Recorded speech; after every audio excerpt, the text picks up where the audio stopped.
What's up, YouTube man? It's your boy Action Jackson, and in today's video, I'm going to be talking about should the Dallas Cowboys consider bringing in a guy like David Bakhtiari, former All-Pro. Could he be a guy that could potentially be a sponge for a guy like Tyler Guyton, or could he, at worst case scenario, be a Chumi Doga replacement? So before we hop into the video, I appreciate if you guys like the video, subscribe if you're new, comment and share my video with anyone who you think will enjoy my content. Shout out to Football Forever HQ for the graphic, but then also Adam Schefter was on a podcast, or he has his own podcast, and he was talking with David Bakhtiari. And David Bakhtiari is wanting to continue to play football after having his fifth knee surgery. I understand that does sound discouraging a lot, but honestly, offensive linemen, if they get ACL injuries, it's fine because, yeah, I know they move, but they don't need their ACLs as bad as wide receivers do or quarterbacks do. Wide receivers, DBs, because they do a whole lot of cutting, turning, putting their foot in the grass or turf, turning around, a lot of flipping, and they're doing a lot of change direction, a whole lot of lateral quickness. You don't really need a lot of that when you're offensive tackle, but if the offensive tackle is having a back issue, if he's having any he isn't able after games to feel his arms or one arm, or if he's having hip troubles, that's when you kind of want to stay away from a guy like some of these offensive linemen. But David Bakhtiari is similar to Tyron Smith in a way that in which when they're playing 10 plus games and they're healthy, they're all pro guys for you, right? But when a guy cannot stay on the field consistently and he's not on the field for a lot of times, and the Packers, don't forget, they signed him to like a 4 or 5 year deal during a playoff game or during one of the regular season or playoff game. I remember he got a huge contract. I believe it was during the Buccaneers game in 2020. He got a huge contract during one of his games he was playing. And, after that, from the years 2021 all the way up until now, 2023, in 38 games, he's only played 13, right? That's a major issue, right? Tyron Smith technically has done better than that, but if you look at just the past 3 seasons with Tyron Smith, in 2020 he missed about 14, 15 games, and then you think about it, in 2021 he missed about 3 to 4 games as well, so that's about 17, and then you think about last year. No, my bad. Then you also think about 2022. I'm sorry, I forgot about that year. 2022, he missed about 10 plus games, so you're already looking around 27 games, and then he missed 3 games last year, so they're basically on par. Just off quick math from the games that I remember him missing, because I know he only played 2 games, and 2020, 2021, he played a majority of his snaps. 22, he missed that a lot of that time, because remember that video that came out where he tore his hamstring off the bone, and that's only how Tyler Smith was able to come into the league and start, was because of Tyron Smith, right? So they're basically on par. Just the only difference between Bakhtiari is that he missed only 8 more games than Tyron Smith. But again, my expectation is not David Bakhtiari to come in and be a starter for you, right?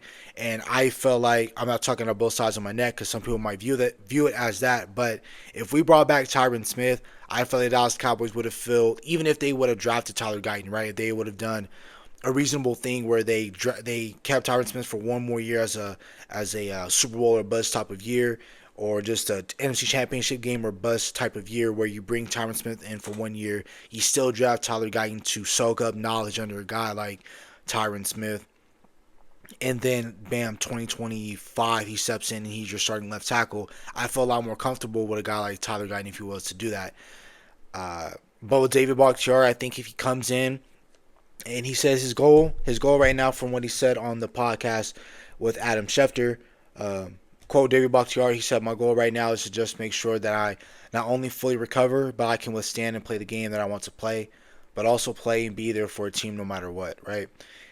He still wants to prove that he's one of the best offensive linemen in the league. I just got to kind of remind people have kind of forgotten the kind of player I was, the kind of player I am. And I sure didn't forget going up against a guy like David Bakhtiari, because we never really had a Michael Parsons 10 years ago, where when we were playing the Packers in the playoffs previous to last year, Aaron Rodgers would have all types of days back there, hours, whatever. He had all the time in the world when David Bakhtiari was blocking for him, and David Bakhtiari along with Tyron Smith, again, an all-pro, all-decade type of offensive line. He was one of the best offensive linemen in the league, and a lot of people do forget that, and it does happen when you get hurt and new guys step in, like your Tristan Wirfs, Trent Williams comes back and he's plays for a winning organization. People remember who Trent Williams was. I think David Bakhtiari can have a similar type of career arc if he plays for a team for the next 3 to 4 years and he steps in and he contributes to a winning team and he playing in a lot of AFC or NFC championship games. He's playing in some Super Bowls. People will finally remember who David Bakhtiari was. Again, if from the Dallas Cowboys perspective, I'm not going to fully trust that Tyler Guyton can come in and automatically give you snaps. What happens if he's not ready? What happens if his welcome to the NFL moment is he's playing up against former Defensive Player of the Year last year, Defensive Player of the Year Myles Garrett, and he gets beat like a drum, 3 sacks, 9 pressures, 10 quarterback hits. What happens if a day like that happens, right? What happens if he just isn't ready? He isn't impressing in camp. He's getting beat a lot by everybody. Nealon, Sam Williams, DeMarcus Lawrence, whoever the case might be. I know those are vets, second year, third year players, first year type players with Nealon, right? But what happens if he isn't ready in camp and he's like another Terrence Steele? I'm not in the experimental year where I just want to throw out a rookie tackle in the last year of my quarterback's deal, and depending on whether he gets hurt and we sign him or we don't, a guy like Dak Prescott is going to get 60 M's a year because he's an above average. He's a 6th to 8th best quarterback in the league. He's going to get that type of money regardless of what any of us think or what he think that he deserves. That grown man, Dak Prescott, deserves the money he's going to get, right? And he's going to get them 60 M's whether we're going to pay it to him or not.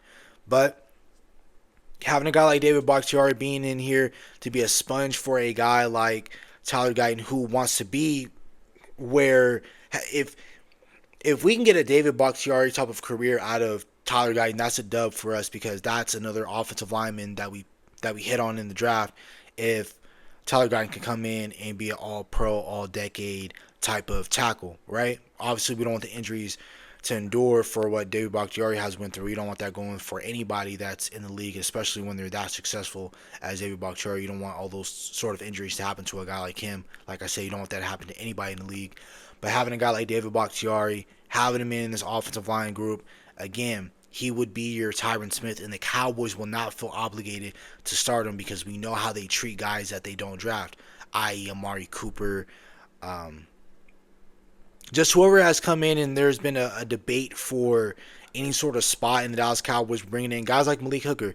Dallas wasn't, and DeMonte KZ, those weren't guys that they were desperately pushing to start at free safety. DeMonte KZ was our starting free safety for the entirety of the year in 2021, right? Malik Hooker was getting spot duty reps at free safety, and he would come in at certain situations, but you got to think about things like that, you know. There was a little argument between whether Amari Cooper wanted to give himself a shot or not, and he got cut off the team, and now we've been desperately wanting that true wide receiver 2 that can pair with a guy like CeeDee Lamb. So a guy like David Bakhtiari, they won't feel obligated to start. If you're worried about his injury concerns, you don't have to worry about that because he'll be sitting behind Tyler Guyton. I feel a lot more confident in a guy like David Bakhtiari than over a guy like Chuma Edoga. And that's just me, in my opinion. I'd rather have David Bakhtiari. I'm pretty sure Dak Prescott would rather feel more confident in a guy like David Bakhtiari playing in a pinch, playing in a pivotal game, right? If Tyler Guyton can't go, than a guy like Chuma Edoga fully healthy. In my opinion, I think no cameras around, no political answers. You don't ask him that sort of question in front of the media. Behind closed doors, no cameras. Again, I talked about this a lot. If we didn't put any cameras on Dak Prescott and you're just talking to him one-on-one, Dak, resumes, you remember David Bakhtiari going up against him. You know, he wasn't pass rushing, but you remember when David Bakhtiari was giving Aaron Rodgers all that dang time. He was like, damn, how much time can he possibly have? And you're looking on film, David Bakhtiari is freeing up an extra 5 or 10 or extra tenth of a second, extra 2 seconds on the game score, on the game clock, I'm sorry, for Aaron Rodgers to get the ball out.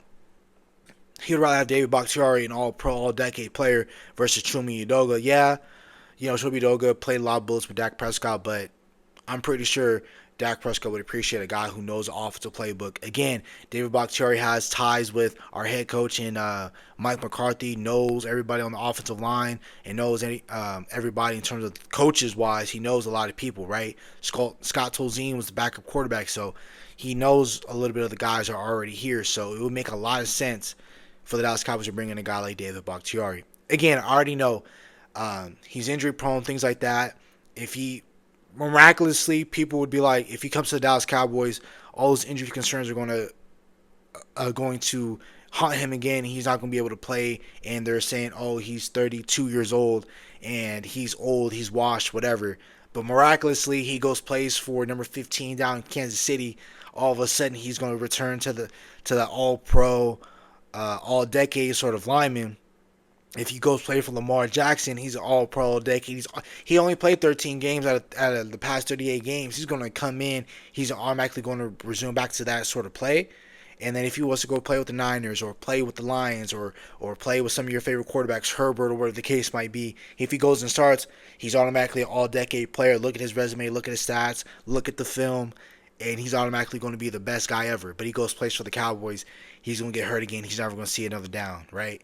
People are so wish-washy, and that's why I don't even pay attention to people like that on social media who say things like that. They'll talk down the Cowboys, say, hey, if you sign that guy, he's washed, he has a bunch of injuries, he goes play with Patrick Mahomes and the Niners. Oh, he's God all of a sudden. So that's about it for the video. Hope you guys have a nice day. Stay safe, stay blessed. Bye.